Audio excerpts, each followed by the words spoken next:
les anges prosternés. Tu es assis à la droite du Père. Jésus, merveilleux nom, qui est semblable à toi, ô Dieu. Jésus, ton précieux nom, digne d'hommage.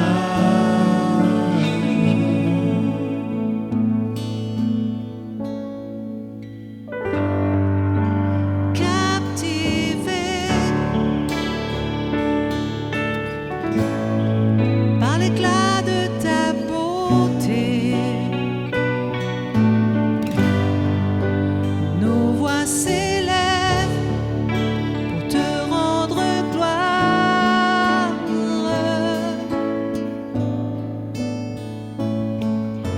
Jésus, merveilleux nom, qui est semblable à toi, ô Dieu. Jésus, ton précieux nom, digne d'hommage.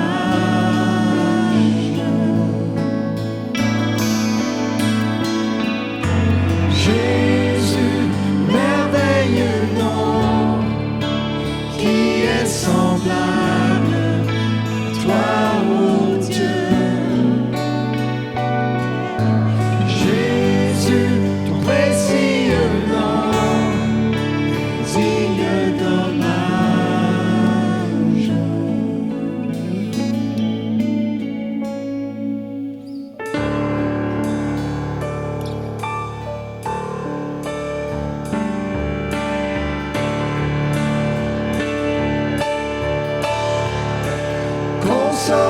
Consolateur, divin rocher, libérateur, prince de la paix, Dieu créateur, Fils bien-aimé, roi serviteur, Seigneur couronné, commencement, ultime fin, soleil levant, étoile du matin, Dieu tout-puissant, Dieu trois fois saint, sauveur vivant, maître souverain.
Oh, oh,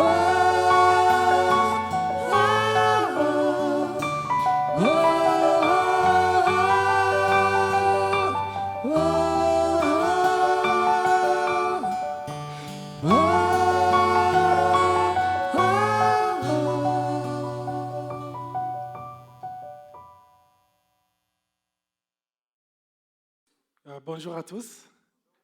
J'espère que vous allez bien. Amen. Alors, aujourd'hui, je vais parler d'un thème ou d'un sujet qui me tient à cœur, c'est la reconnaissance. Être reconnaissant en toutes choses. C'est un sujet, je pense, sur lequel je pourrais enseigner toute l'année. prêcher toute l'année. Et vous savez pourquoi? Parce que j'en ai besoin. J'ai besoin de ça, d'être reconnaissant. Parce qu'on se plaint facilement. On dirait que c'est ancré en nous, dans notre nature, de se plaindre pour tout. Mais la reconnaissance apporte tellement la joie du Seigneur et sa paix. Alléluia, rendez grâce en tout. Alors, je vais me baser sur le texte de 1 Thessaloniciens, chapitre 5. C'est un seul verset. Je ne le fais pas d'habitude. Et on dit souvent qu'un texte pris hors de son contexte n'est que prétexte. Alors, je vais parler un tout petit peu du contexte. 1 Thessaloniciens, d'après les commentateurs de la Bible, disent que c'est un des premiers livres qui a été écrit du Nouveau Testament, que Paul va écrire à l'église de Thessalonique et pendant qu'il était à Corinthe, durant son deuxième voyage missionnaire. Alors, il leur dit, rendez grâce en toutes choses, car c'est à votre égard la volonté de Dieu en Jésus-Christ. Peut-être qu'il y en a parmi vous qui prient pour connaître la volonté de Dieu. Seigneur, j'ai envie de connaître ta volonté. Alors, la parole de Dieu nous révèle sa volonté. Sa volonté, c'est que nous soyons reconnaissants en toutes choses. Alléluia. Vous est-il facile d'être reconnaissant en toutes choses? Rassurez-moi.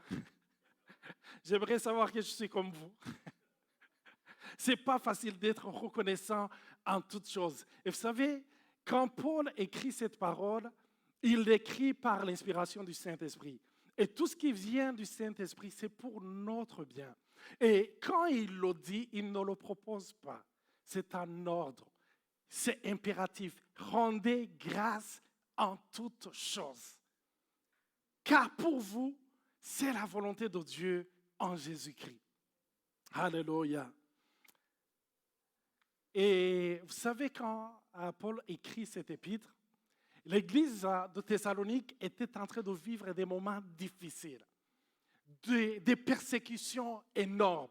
Et ils se posaient des questions et ils se disaient, nous avons cru en Jésus, mais ce Jésus, il va revenir quand? Alors Paul leur écrit en leur disant, en leur parlant de la seconde venue de Jésus, et il se pose des questions aussi par rapport aux gens qui sont morts. Il se dit, mais qu'est-ce qui va leur arriver? Et il parle de la résurrection des morts aussi.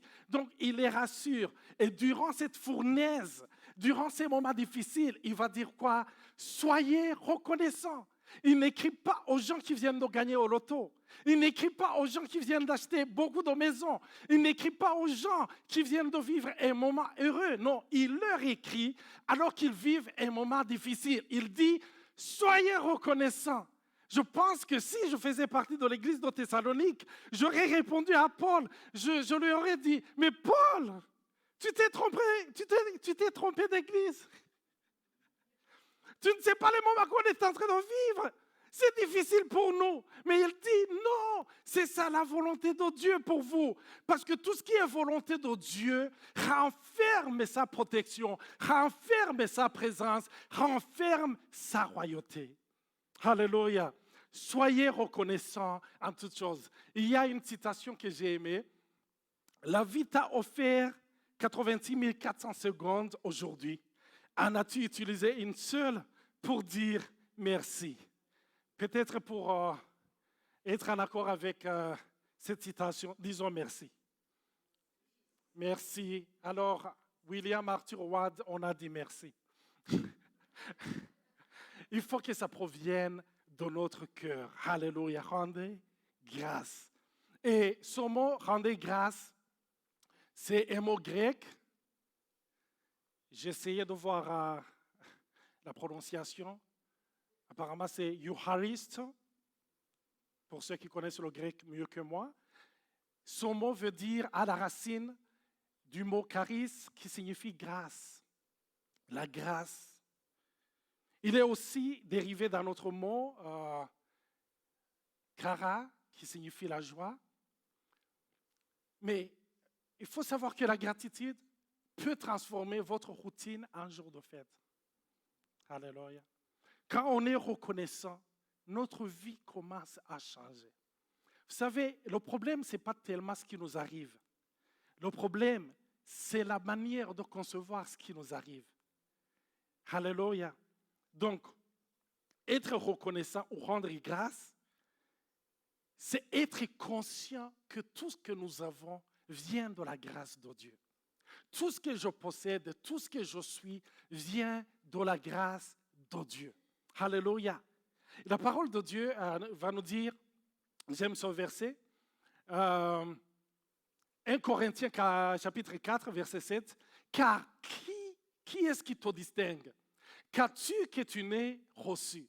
Et si tu l'as reçu, pourquoi te glorifies-tu comme si tu ne l'avais pas reçu? » Et là, j'ai écrit, ta reconnaissance est proportionnelle à ta révélation de la grâce de Dieu. Alléluia. Un jour, j'ai lu une phrase qui m'a vraiment touché, qui disait, c'est quelqu'un qui disait, si tu crois que ce matin, c'est ton alarme qui t'a réveillé, mets-le à côté d'un cadavre et tu vas voir s'il se réveille. Alléluia. Si on s'est réveillé, si on est ici, c'est à cause ou c'est grâce à sa grâce. Alléluia. C'est parce qu'il nous a accordé sa grâce. Tout ce que nous avons, tout ce que nous possédons, c'est sa grâce. Nous sommes différents. Il y a des gens, quand nous les regardons, on aimerait être comme eux. Mais j'aimerais te dire, toi aussi, tu as des dons. Il y a une grâce que Dieu a déposée dans ta vie. Il y a un sujet qui nous intéresse énormément, moi et ma femme. On aime enseigner là-dessus. C'est sur les tempéraments. J'ai aimé un livre que j'ai lu il y a plus d'une vingtaine d'années. C'est un livre qui dit « Les tempéraments dirigés par l'esprit ». Et dans ce livre, on décrivait qu'il y avait 4 sortes de tempéraments. Il y a donc on peut les regrouper en 2. Il y a les extravertis. Et quand vous me voyez ici, vous savez de quel côté je suis. Et il y a les introvertis. Donc, parmi le groupe des extravertis, il y a les sanguins. Et les sanguins, quand ils parlent, ils gesticulent. Donc, c'est facile pour eux de parler. C'est difficile de s'arrêter. Donc, ils sont courtois, ils sont là. Et on dirait qu'ils sont amis avec tout le monde. Et quand ils sont dans une salle, ils s'imposent facilement. Ils ont toujours une blague. Ils ont toujours une parole à dire. C'est facile quand on les regarde. Des fois, quand on n'a pas son tempérament, on peut les envier. Ils sont joviales. Ils sont amis avec tout le monde. Mais quand tu les approches, on dirait qu'ils ne connaissent même pas les noms des gens à qui ils ont souri, qu'ils ont embrassé. Mais ils aiment tout le monde pareil. Pour eux, ce qui compte, c'est l'ambiance et c'est la fête. Et il y a les colériques. Les colériques qui sont là. Quand on parle des colériques, on pense que c'est la colère. Ce n'est pas seulement ça. Mais ce sont des gens qui sont portés vers les objectifs. Ce sont des gens qui sont des leaders nés. Dans chaque groupe, parmi là où ils sont, tu les places n'importe où, ils veulent diriger le groupe. Ils ont toujours des idées, ils sont portés vers les solutions. Ils accomplissent beaucoup. Ils commencent beaucoup d'entreprises. Ils ont des idées quand tu leur parles. Ils sont pointés vers les solutions. Ils ont des solutions, c'est là, c'est là, c'est là. Et quand je les regarde, je les envie parce qu'ils accomplissent beaucoup. Et eux ne comprennent pas les gens qui n'accomplissent pas beaucoup. Il y a les flegmatiques et les pacifistes. Ils sont là. Ils ne veulent pas être sous les projecteurs. Quand je venais de recevoir le Seigneur, je les enviais. Parce que quand je les regardais, je voyais les fruits de l'esprit en eux. L'humilité, la tempérance. Ils sont là. Ils ne veulent jamais être les premiers. Ils ne veulent jamais être remarqués. Et s'ils vivent avec un sanguin qui fait parler tout le temps, oh, ils sont gênés. Et il y a les mélancoliques. Les mélancoliques qui sont là, dans les détails. Quand on parle d'un verre à moitié plein ou à moitié vide, c'est les mélancoliques. Ils sont dans les détails. Difficile de les satisfaire parce qu'ils sont dans les détails. Avant de voir ce qui est allé bien, ils commencent par remarquer ce qui n'est pas bien, ce qui n'est pas rangé. C'est ma femme.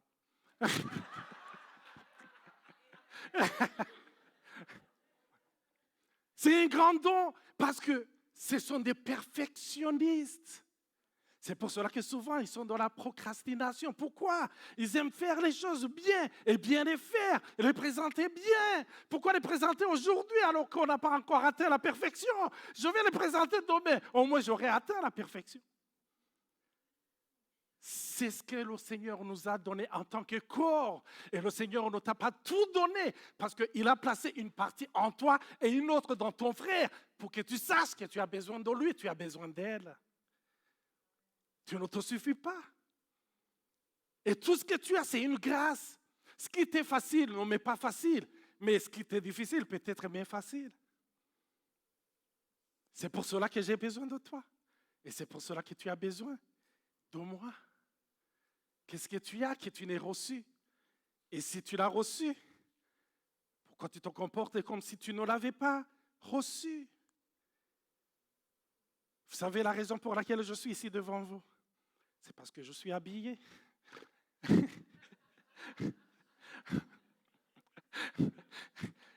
Ça demande pas une révélation. Mais vous savez pourquoi je suis habillé? Parce qu'il y a quelqu'un qui a planté le coton quelque part. Et il y a quelqu'un qui l'a arrosé. Il y a quelqu'un qui l'a filé, il y a quelqu'un qui l'a transporté. Il y a quelqu'un qui a travaillé sur ça dans son atelier de couture.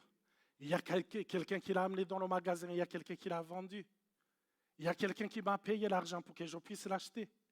En d'autres mots, quand je vais terminer ce sermon, vous allez dire, Olivier, tu nous as bénis, mais on était nombreux. Tous ces gens-là étaient là, même si vous ne les remarquez pas. C'est pour cela que la parole de Dieu dit, Dieu résiste aux orgueilleux, parce que les orgueilleux, ils veulent être sous les projecteurs seuls, et ils veulent écraser tout ce monde qui est invisible, mais qui leur a permis d'être là. Alléluia. Amen. Je suis là. C'est sa grâce. J'essaie de parler dans mon français, je me bats, les mots se battent dans ma bouche. Des fois, il y a des choses que je dis. Il y a des gens qui disent, qu'est-ce qu'il a voulu dire? Qu'est-ce qu'il a dit? Mais c'est grâce à mon prof. Et si c'est difficile, c'est parce que c'est ma 4e langue. J'en ai appris beaucoup que des fois, ça se bat dans ma bouche. Alors, si je suis ici et si vous êtes bénis, il y a plusieurs profs qui ont été ici. À commencer par celui qui m'a appris à lire et à écrire. Alléluia. La grâce de Dieu. Et pourquoi sommes-nous ici aussi? Avant de dire ça, j'aimerais dire une chose que j'ai appris dans ce pays que j'ai tellement aimé. On apprend les jeunes, les enfants à être autonomes. Et il y a un mot que j'entendais quand mon fils avait, je pense, 1 an et demi ou 2 ans, quand il commençait à connaître les mots, il disait « je suis capable ». On t'apprend à être autonome. C'est une très très bonne chose que j'ai aimée. Tu vois l'enfant qui est dans l'autonomie, mais le revers de la médaille, c'est qu'on peut devenir individualiste. Et la fois passée, j'entendais à la radio, on parlait des personnes âgées et on disait que seulement ceux qui se trouvaient dans les maisons pour personnes âgées ou dans les CHSLD, on disait que seulement 10% recevaient une visite une fois par an. Et ça m'a brisé le cœur parce qu'on t'a appris à être autonome et tu as appris à tes enfants à être autonomes, que souvent quand ils grandissent, ils croient que toi aussi tu resteras et tu vieilliras et tu mourras autonome. Mais on a besoin de savoir qu'on a besoin les uns des autres. C'est ça la grâce de Dieu. Je ne me suffis pas. Alléluia.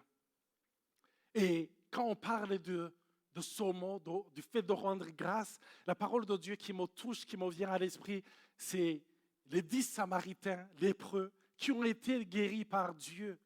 Je pense que c'est ma première prédication dans cette église. C'est le message que j'ai apporté. La reconnaissance me touche. Et parmi les 10 lépreux qui ont été guéris, un seul est revenu. Et Jésus, il a dit, mais où se trouvent les 9 autres? Peut-être aujourd'hui, Jésus est toujours en train de chercher les 9 autres. Et même pour ceux qui sont revenus, peut-être Jésus, il dit, vous êtes revenus seulement pour me remercier pour une seule chose. Mais il y en a 9 autres pour lesquels tu ne dis pas merci, alors que c'est moi qui les ai accomplis. Alléluia. On est reconnaissant. Ta reconnaissance est proportionnelle à ta compréhension, à ta conscience de la grâce de Dieu. Et Jésus dira un jour un mot que j'ai aimé. Il dit, celui à qui on a pardonné beaucoup aime beaucoup. Alléluia. Qui a été pardonné beaucoup? Amen. Parce que la question que je me pose, qui a été pardonné peu? Parce que la parole de Dieu nous dit, le châtiment du péché, c'est la mort. On ne dit pas, le châtiment des grands péchés, c'est la mort. Mais le châtiment du péché, peu importe ton péché, ça t'entraînait à la mort. Alors, la vie éternelle se trouve en Jésus par sa grâce. Donc, c'est la conscience de son péché, c'est la conscience de là où ça t'a amené, qui t'amène à revenir à Jésus en disant, Jésus, merci. Merci pour ta grâce, merci pour ta mort, merci d'avoir offert ta vie pour moi. Merci du fond du cœur. Alléluia. Merci. Merci. Et Paul dira aussi, cette parole est certaine et digne d'être crue, que Jésus est venu pour sauver les pécheurs. Et il dit, dont je suis le premier. La question qu'on peut se poser, est-ce que Paul n'avait pas cru au pardon de Jésus? Non, il avait cru à ça. Mais plus on s'approche de la sainteté de Dieu, plus on réalise qu'on ne pourra jamais être qualifiable par nous-mêmes d'être accepté par Dieu. Et plus on s'approche, plus on reconnaît, on se dit, oh, j'étais loin du compte, merci de m'avoir accepté, malgré le fait que je n'étais pas capable d'y arriver. Alléluia. Sa grâce, sa faveur imméritée. Amen. Il y a une phrase que j'ai lue qui m'a touché, qui dit, la reconnaissance prolonge le bonheur qu'un bienfait a produit. Je peux le répéter? La reconnaissance prolonge le bonheur qu'un bienfait a produit dans nos vies. C'est pour cela que quand nous sommes reconnaissants, le bienfait que le Seigneur a accompli, le salut qu'il nous a donné, tous les dons qu'il nous a donnés, ça le prolonge. On dirait que ça devient nouveau. Et la parole de Dieu dit, c'est sa volonté. Sa volonté, c'est que nous soyons reconnaissants. Et il y a un mot que j'aime, c'est une parole, un verset dans Romains 12, verset 2. La parole de Dieu dit, ne vous conformez pas au siècle présent, mais soyez transformés par le renouvellement de l'intelligence, afin que vous discerniez quelle est la volonté de Dieu, ce qui est bon, agréable et parfait. La parole de Dieu nous dit, ne vous conformez pas, ou bien ne prenez pas la forme du monde. Et une des formes du monde que le monde nous cède ou nous donne, ou nous pousse à ressembler, c'est plus les plaintes, les complaintes, les murmures, les jugements, les condamnations, les critiques. Et vous savez qu'il y a des groupes, que ce soit au travail, que ce soit les groupes familiales, quand vous vous réunissez, ce qui vous lie davantage, c'est que vous avez de l'amertume et que vous critiquiez. Je sais que même parmi notre entourage, des fois, il y a des amis que vous connectez facilement parce que vous avez une dent contre un système, contre une institution, contre quelque chose. Quand vous vous parlez, vous vous stimulez à ne pas aimer quelque chose. Et la parole de Dieu nous dit, la volonté de Dieu, ne vous conformez pas au siècle présent, mais sa volonté, quelle est la volonté parfaite? C'est que nous soyons reconnaissants. Il y a certains qui disent que les plaintes sont devenues le sport national de plusieurs pays. On se plaint pour l'hiver, on se plaint pour l'été. Quand on est au chômage, on se plaint. Et quand on a le travail, après 2 semaines, on se plaint. On se plaint parce qu'on est célibataire et quand on est marié, on se plaint.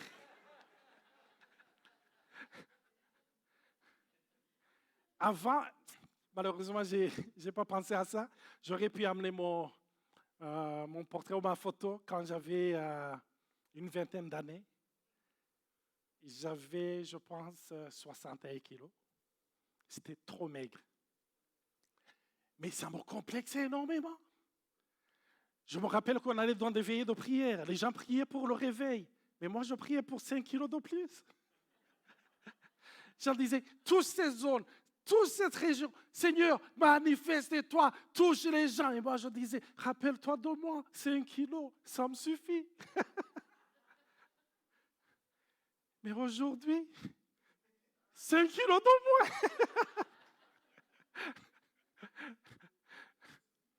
moins. On se plaint pour tout. Est-ce que ce n'est pas le temps d'apprendre à dire merci, Seigneur? Bien sûr, je reconnais qu'il y a des choses qui doivent changer. Mais Seigneur, je te dis merci pour ce qui va déjà. Et vous savez, nous tous qui sommes ici, nous avons des problèmes. Et vous savez, chaque personne qui a un problème, c'est parce qu'il est béni. Amen. Amen. Peut-être il y a des gens qui ont des problèmes avec leurs enfants. C'est parce que vous êtes bénis, vous avez ce qu'on appelle des enfants. J'ai un problème au travail. Oh, tu travailles. Tu travailles. Le chômeur n'a pas ton problème. Alléluia. Je me rappelle quand on vivait en Afrique, il y avait des fois où c'était difficile d'avoir une chaussure. C'était difficile. Il y a des gens ici qui m'ont dit, même au Canada, qu'il y avait des problèmes d'avoir des chaussures neuves. Vous savez pourquoi vous avez besoin des chaussures? Si tu n'avais pas de pieds, tu n'aurais pas ce besoin. Chaque problème que tu as, ça aussi c'est une bénédiction. C'est qu'il y a quelqu'un qui a pensé à elle, qui vient de l'appeler. Alléluia. Oui, c'est vrai, parce que souvent on dit que durant la COVID, il y a un grand problème, c'est l'isolement des gens qui se sont trouvés seuls. Mais il y a d'autres qui disent, mon téléphone n'arrête pas de sonner, j'en ai jusque-là. Donc, chaque problème, regardez-le bien, est lié à une bénédiction, à quelque chose que le Seigneur t'a donné. Alors, pourquoi nous focaliser trop sur ce qui ne va pas, au lieu de retourner nos regards et dire, merci Seigneur pour ce qui va. Amen. Qui est reconnaissant ce matin? Amen. Alléluia, c'est ça la volonté de Dieu. Souvent, on est dans une situation et on se dit, mais Dieu, pourquoi moi?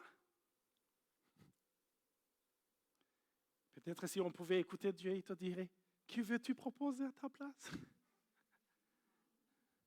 Parce que souvent on se dit, moi je ne le mérite pas. Y en a-t-il quelqu'un qui le mérite, c'est mieux que toi?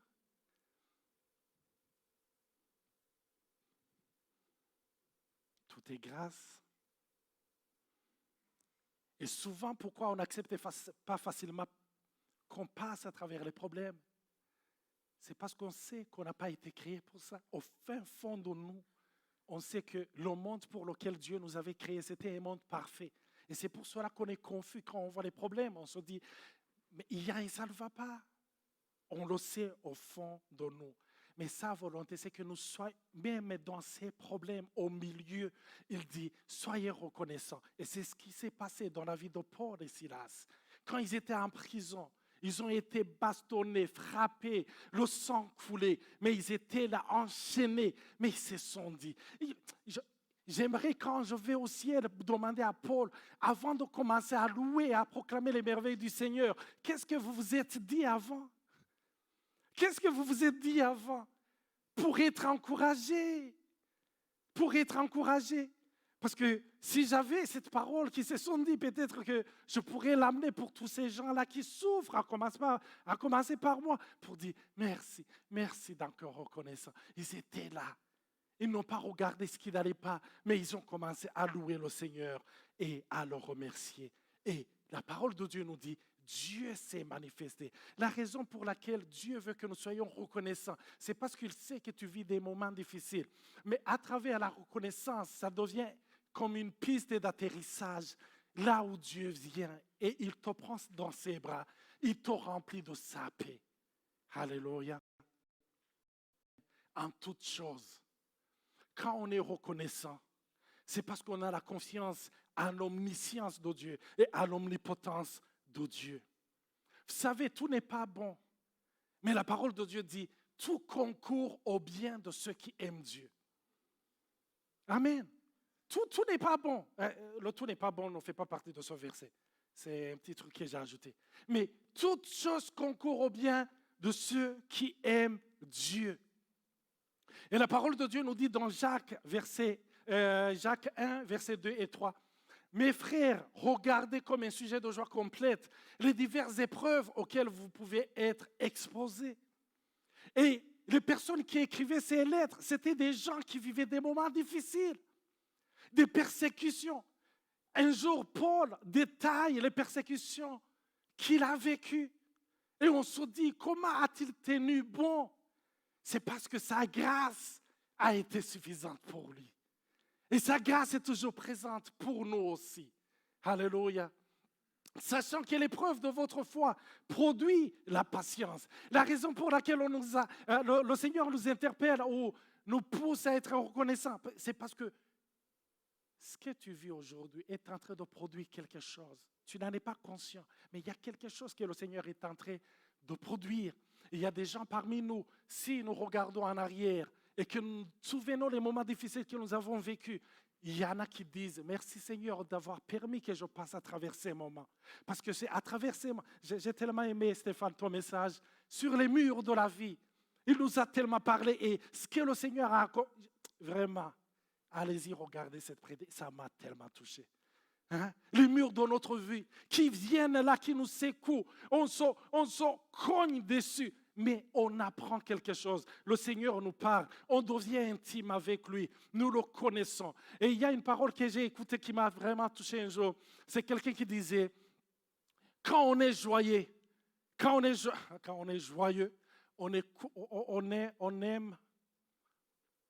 on aime la mélodie d'une chanson. Mais quand on est dans la peine, on en comprend les paroles.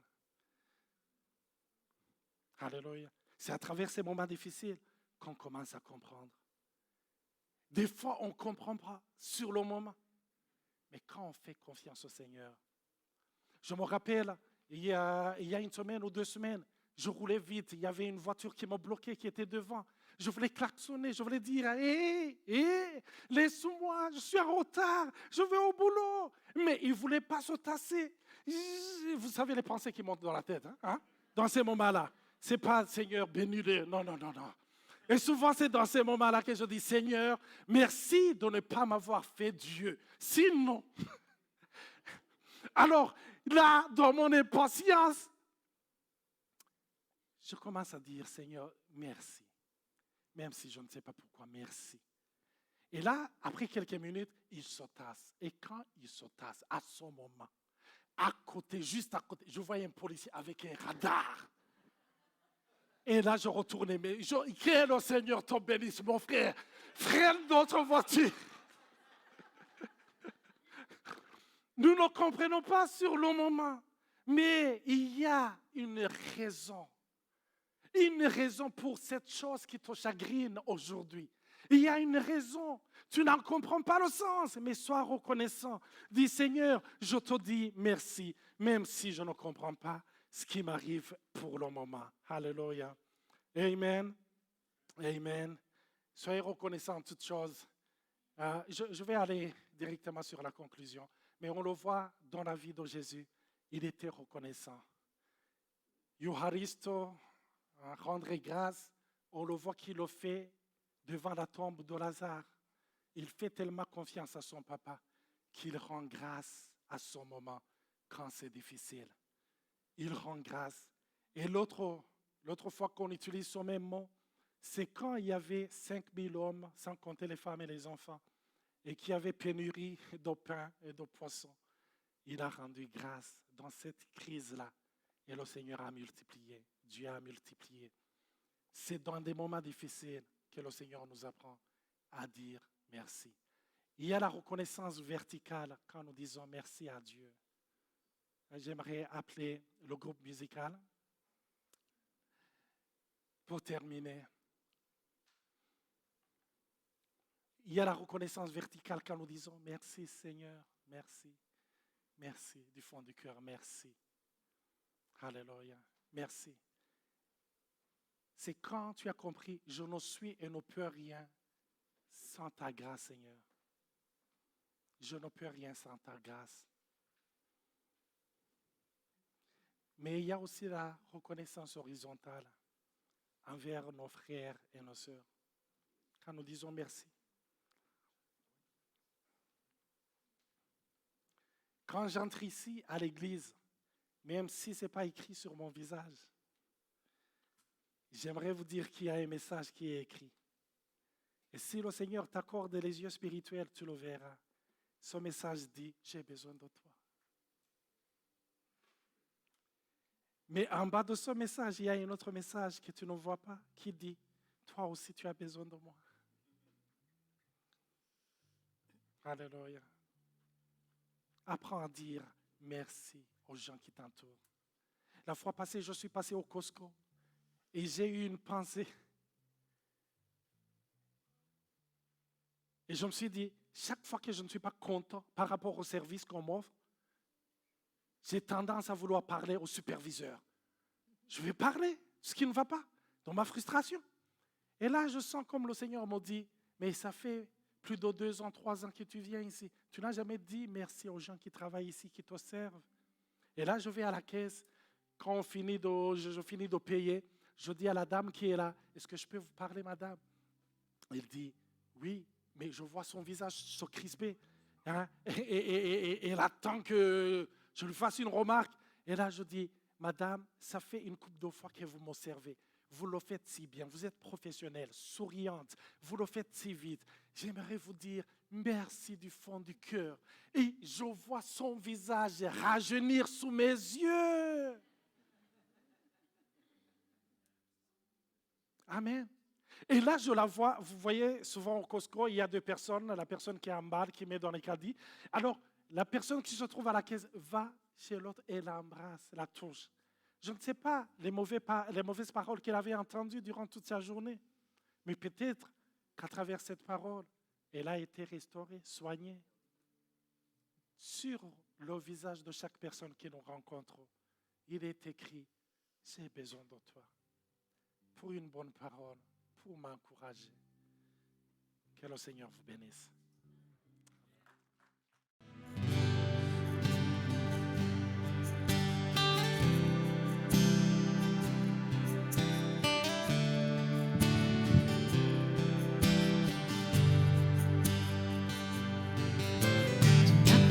Attendu que je vienne à toi, mais tu as revêtu notre humanité. Tu n'as pas attendu que je crie vers toi, c'est toi qui m'as appelé le premier. Reçois ma reconnaissance, Jésus, ma reconnaissance pour la croix, ma reconnaissance, Jésus, pour ta venue, ton amour, ton salut, reçois ma reconnaissance, Jésus, ma reconnaissance pour la croix, ma reconnaissance, Jésus, pour ta venue, ton amour, ton salut.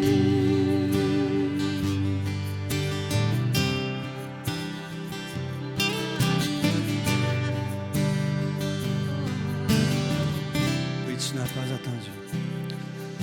Tu n'as pas attendu que je vienne à toi, mais tu as revêtu notre humanité.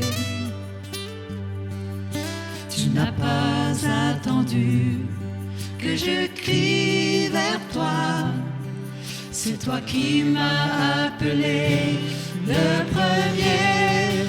Reçois ma reconnaissance, Jésus, ma reconnaissance pour la croix, ma reconnaissance, Jésus, pour ta venue, ton amour, ton salut, ma reconnaissance, Jésus, ma reconnaissance pour la croix, ma reconnaissance, Jésus,